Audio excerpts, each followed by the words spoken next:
The emptiness I feel in the pit of my stomach is hollowing out my bones, carving popsicle sticks out of tree trunks, and I can no longer grow, I don't think. Although when the silence doesn't wash away my happiness, like when it isn't silence, like when I can't hear those voices, I can feel flowers grow in the deadest parts of me, like the parts where the sun doesn't shine anymore, or the rain doesn't hit, or it pours and I drown. I can feel the stems rising in my throat, but in a good way. Like my words are the petal and his hand is the root, and my hand is, well, his. Together we grow and I grow. But tonight, well, this morning, I am alone with the voices and I'm drowning. The storm ripped away his root from my hand that was once his, and the flower petals blew away, and it's all gone now, and he's gone now, and the voices have thunder in their back pockets, and I am weak from the hollowness eating at my insides. Did you know emptiness can devour you whole? Become you, destroy you until you are nothing but muddy soil and dead fish, and nothing can grow anymore. Nothing can live here anymore. It's exhausting constantly being tired.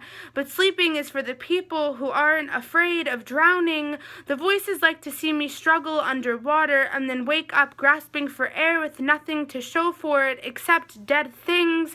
Is this the way of the voices to tell me I am a dead thing? Like the sad shells you see and pick up on the shore. Like when the waves wash them away and they are waiting on the sand for nothing to come. You know something used to live in that. You know something used to live in me, but we're empty now, hollowed out by something way larger than we will ever be, waiting unwillingly for someone to pick us up, look at us a few times and throw us back into the ocean, back into the storm, just for it to spit us back out again.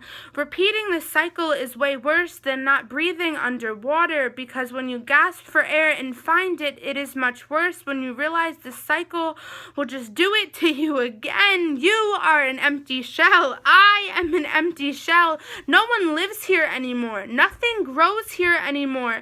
But I think he planted his roots in another girl's hands.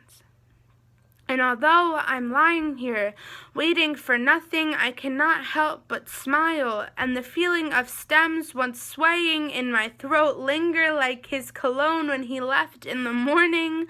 And although the emptiness is growing the way I used to, the way we used to together, I still cannot help but smile.